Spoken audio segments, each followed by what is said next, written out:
Do you know what town or city this news report came from in the state of New York? It's entitled 28 Gang Members and Associates Charged with Racketeering, Narcotics, and Firearm Offenses. Just one of the statements from this new press release. In addition to serious acts of violence, the gang was also responsible for trafficking large amounts of narcotics across the city and throughout New York State, and perpetrated fraud schemes to enrich its members of the gang. Newburgh, maybe 25, 30 minutes or so from here.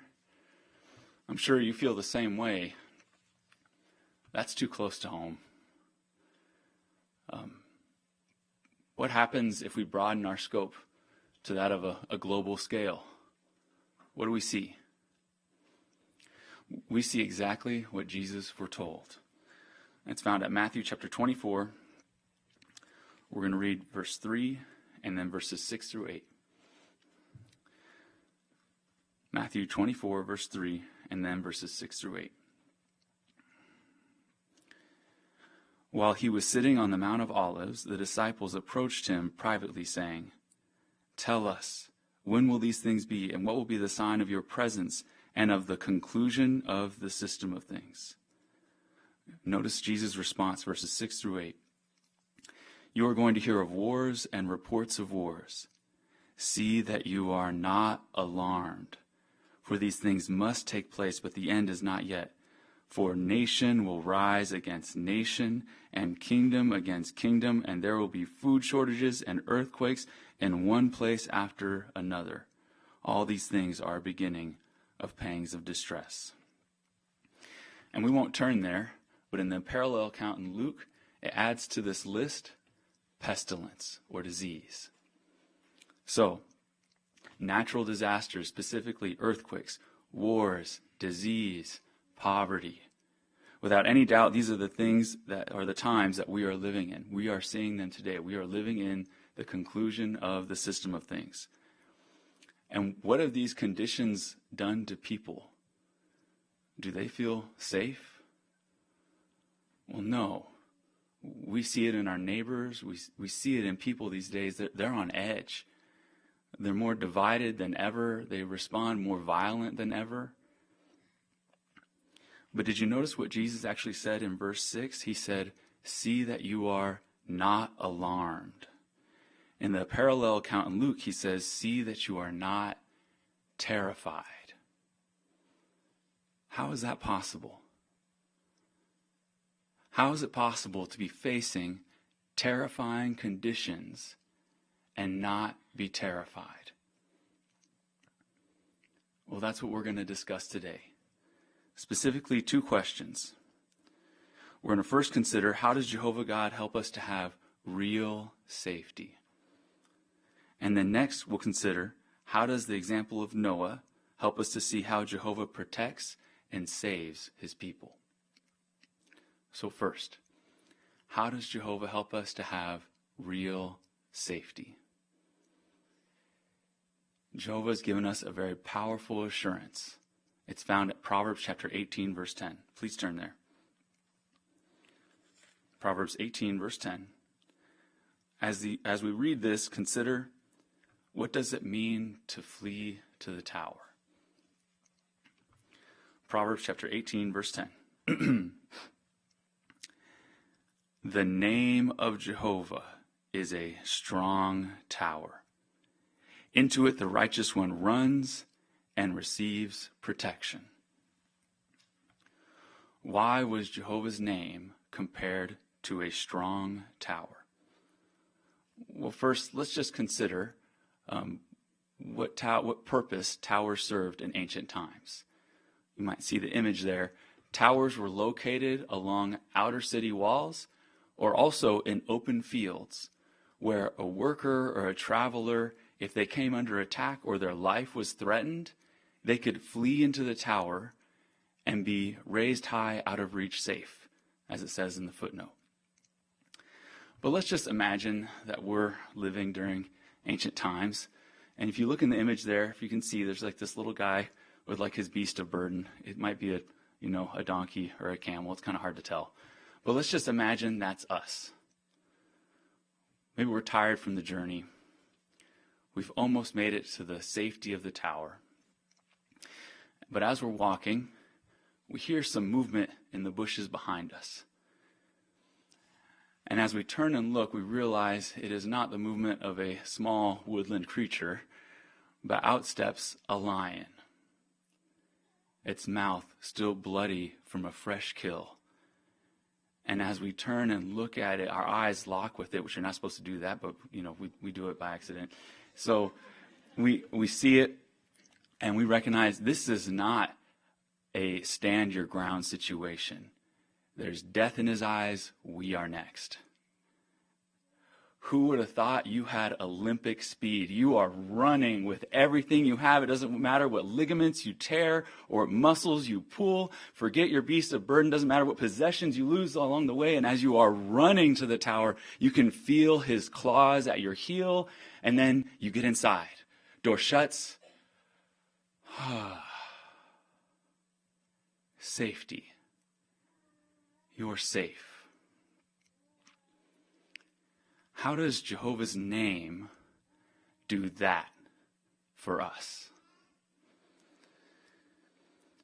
Well, we don't receive protection by just reciting Jehovah's name, but rather by knowing the God behind the name.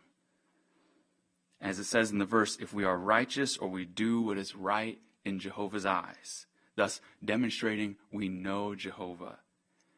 And yet, to receive protection, it still required effort on our part. For it said, into it the righteous one runs and receives protection. But what kind of protection are we really talking about? Well, what threatens your safety? What is your trial? Maybe we've held the hand of a loved one as they fought a life-threatening illness. Or maybe it was us who was laying in the hospital bed wondering what tomorrow would bring. And yet, this is just one of the conditions Jesus foretold. Really, any number of them could affect us at a given time, thus making our lives feel threatened and bringing us under attack emotionally, mentally, and thus spiritually. How does Jehovah protect our minds and hearts so that we don't give out? How do we flee to the tower? Jehovah tells us. Please turn to Philippians chapter 4, verse 6 and 7. Philippians 4, verse 6 and 7.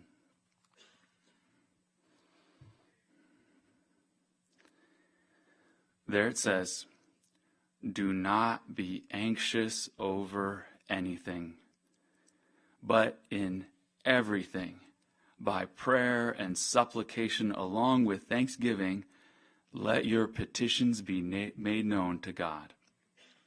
And the peace of God that surpasses all understanding will guard your hearts and your mental powers by means of Christ Jesus.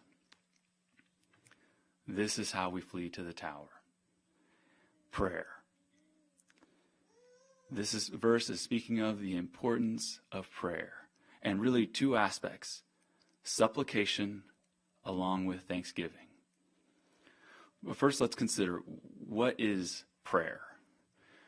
Many view prayer as just a form of meditation or more like a ritual tradition where they recite the same words over and over again without any real meaning or feeling behind the words.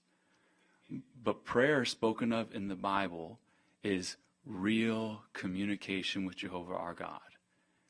Communication as real and as intimate as when a child goes to a loving parent and shares their joys and fears. In the verse it says, we can go to Jehovah in everything. Whatever is deeply buried in our hearts or weighs upon our minds, we can confide in Jehovah. And now we add to this deeply personal prayer, this deeply personal communication, supplication. Supplication is earnest prayer coupled with intense feeling. What does that mean, though? Well, just consider, sometimes when a very bad car accident occurs, the person inside the car may be trapped. They could even be pinned. They can't move, and they're severely injured. In their own strength, they cannot get out of the car. Maybe all they can do is cry for help. And when they cry for help with all effort, it is nothing more than a whisper because of the amount of pain they are in. The intensity of the cry is not measured by loudness, but rather the feeling, the effort that is put forth just for a cry for help. Have you ever felt that way before? Maybe trapped by a trial or a circumstance that you couldn't escape in your own strength? Maybe you even remember praying to Jehovah with such intensity. And yet, in Philippians, it says, along with thanksgiving. How is it possible to be thankful in such circumstance? Why should we be? Well, let's consider an example of someone who did just that. He was a Jehovah's Witness from the 1940s. His name was August Kraft. Now, it was very dangerous to be a Jehovah's Witness at this time. He was in Austria. And so Hitler, as well as the Nazis, were in power, and they severely persecuted the witnesses. Now, Brother Kraft did much to support the kingdom work by strengthening his fellow brothers and sisters in the faith, as well as even in the distribution of literature, of Bible-based literature. But with all his effort, at some point, the Gestapo or the Nazi police, they actually got Brother Kraft's name and were actively trying to hunt him down. Now, the brothers in the congregation found out about this, and they warned Brother Kraft. And so he had a decision. Would he remain, or would he flee the country? Well, Brother Kraft decided to remain. He wanted to continue to strengthen his brothers and sisters and do what he could for them. And sadly, he was captured by the Nazis, and he was put in a concentration camp. Now, he kind of disappeared for a time in the concentration camp. They lost track of him. Now, at this time, there was a couple brothers who were assigned the duty to pull a sled through the camp and gather the bodies of the deceased.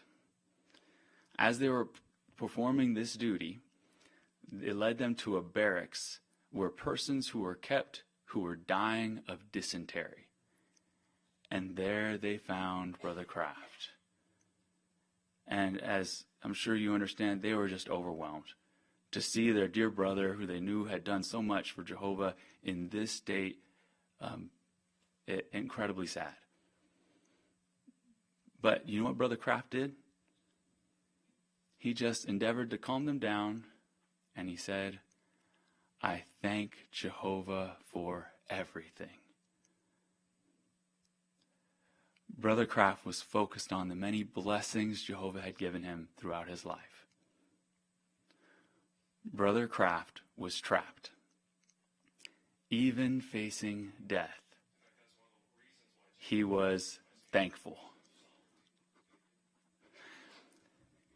And what was he focused on, though facing such dire circumstances? What does being thankful do for us? Well, it helps us to focus on what good we have in our life, what Jehovah has done for us. And we see in verse 7, we see if we follow this pattern, supplication along with thanksgiving, what will Jehovah do for us? Peace. The peace of God will guard our hearts and our mental powers. We do not have this peace by our own willpower. It is a gift from Jehovah. It is dependent on what we spoke of earlier, our knowing the God behind the name, having that close personal friendship with Jehovah, having his approval.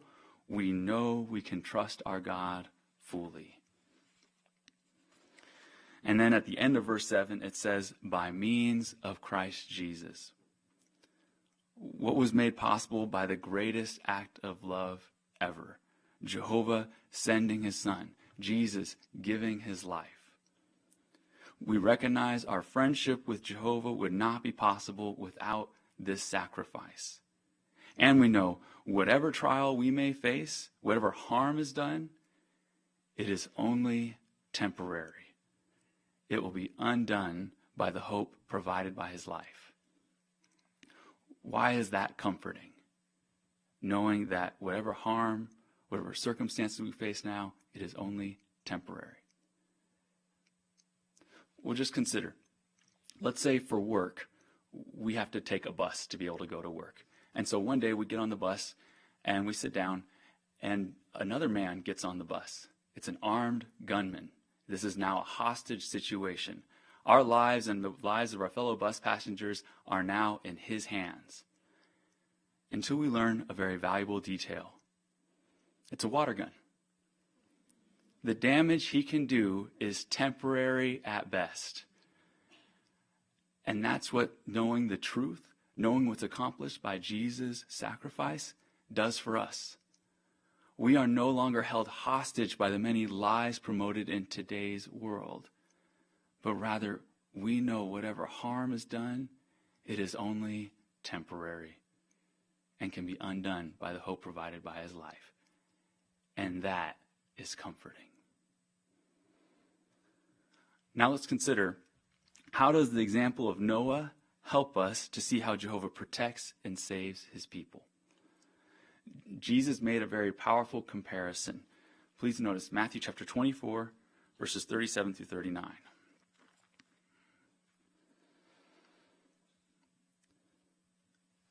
Matthew 24, 37 through 39. There it says, "For just as the days of Noah were, so the presence of the Son of Man will be. For as they were in those days before the flood, eating and drinking, men marrying and women being given in marriage, until the day that Noah entered into the ark. And they took no note until the flood came and swept them all away. So the presence of the Son of Man will be." Here Jesus compared the times of Noah to our times. And much like our day, the people living in the time of Noah were simply going through the motions, living their lives, eating, drinking, getting married. That is until the flood came. Noah and his family were saved. Everyone else died. Why? What was the difference between Noah and everyone else? Well, this verse simply states that Noah entered into the ark, while the rest of the world took no note. What does this mean? What didn't the vast majority of people take note of? Well, Jehovah tells us. Please turn to 2 Peter chapter 2. We're going to read verses 5, 6, and 9. 2 Peter chapter 2, 5, 6, and 9. There it says, "And he did not refrain from punishing an ancient world, but kept Noah, a preacher of righteousness, safe with 7 others when he brought a flood upon a world of ungodly people. And by reducing the cities of Sodom and Gomorrah to ashes, he condemned them, setting a pattern for ungodly people of things to come." Verse 9. "So then Jehovah knows how to rescue people of godly devotion out of trial, but to reserve unrighteous people to be destroyed on the day of judgment." So, as seen in these verses, the people during the time of Noah were ungodly. They did not take note of Jehovah. They ignored the warnings. What made Noah a person of godly devotion, as spoken of in verse 9? Well, in the verses we just read, it said that Noah was a preacher of righteousness. And we won't turn there, but in Genesis chapter 6, verse 9, it says that Noah was a righteous man, meaning, as we discussed before, he did what was right in Jehovah's eyes. He knew the God behind the name. And it says Noah walked with the true God. That was the type of bond and friendship Noah had with Jehovah. It was as if God was at his very side. And that's what it means to be a person of godly devotion. That's how we live our lives. That's how well we know our God. And by means of Noah's example, we also see the truthfulness of the words at 2 Peter chapter 2, verse 9. Jehovah knows how to rescue people of godly devotion out of trial, because Noah and his family were saved when a wicked world was destroyed. Now, what about us today? Jehovah helped and protected Noah and his family. How does Jehovah help and protect us? Well, Jehovah helps and protects us by means of his word, the Bible, and by means of the congregation today. While so many people are lost and terrified without peace, Jehovah uses the Bible and the congregation to teach us how to be people of godly devotion. He teaches us how to walk with God. Now, persons who are dedicated to Jehovah and a part of the congregation today will tell you they enjoy being in a spiritual paradise. But what does that mean? A spiritual paradise. Well, the very basic definition is the special environment of peace that Jehovah gives to his friends or to his people. But to help us understand this a little bit further, let's briefly consider a comparison between a literal paradise, oh, not yet, sorry, brother, a literal paradise and the spiritual paradise. We'll get to that in a second here. So, first comparison, beautiful. Just as a literal paradise has breathtaking beauty, when we get a chance to see and experience the unity, real love, and friendships found within the Christian congregation today, and this despite some who come from a wide array of backgrounds, some who were raised to hate certain types of people, whereas others came from very traumatic backgrounds where maybe it makes it very difficult to be close to others or to trust others, and they're able to overcome these and have real love, happiness, friendships that are like family within the congregation. It is beautiful to observe and be a part of that today in the congregation. Now, second similarity, just as being in a literal paradise brings us happiness and peace, well, the same is true of the spiritual paradise, except to a much greater extent. The spiritual instruction and association found within the congregation help us to be friends with Jehovah God. They help us to not make just external changes, but internal changes. Jehovah helps us to be better people, to reshape personality traits that aren't to Jehovah's liking, and help us to be his friend. By means of the teachings Jehovah gives us in the congregation, he also helps save us from believing in the lies promoted in today's world that really only lead to pain. Having this friendship with Jehovah, his approval gives us a peace and contentment that leads to happiness that compares to nothing. Now, for the third similarity, what is your paradise? For some, it's the mountains. For others, maybe it's their own backyard even. We're going to visit mine just briefly. This is Big Sur, California, a waterfall onto the beach. It is stunning. The blue of the water cannot be captured with a camera. And let's say we're sitting there enjoying this view, and as we take it in, we hear something strange. We hear what sounds like a car, and it sounds like it's found a way to bypass the barrier we remember coming across when we came down the trail to get to this spot. And so as we look to our left, we see this car kind of rumbling along the trail, definitely not where it's supposed to be. And then the man puts the car in park and gets out of the car. He goes to the trunk. He opens the trunk. He gets bags of trash out, and starts dumping it. Oh, you feel your peace being disrupted? How dare you? You are polluting our paradise. And we wouldn't want to do the same by being disobedient to Jehovah. But rather, we want to be the kind of people that add to the beauty of the spiritual paradise by being loving, good, faithful worshipers of Jehovah our God. Our entering and remaining in the spiritual paradise will ensure that we have Jehovah's protection, much like the ark protected Noah and his family.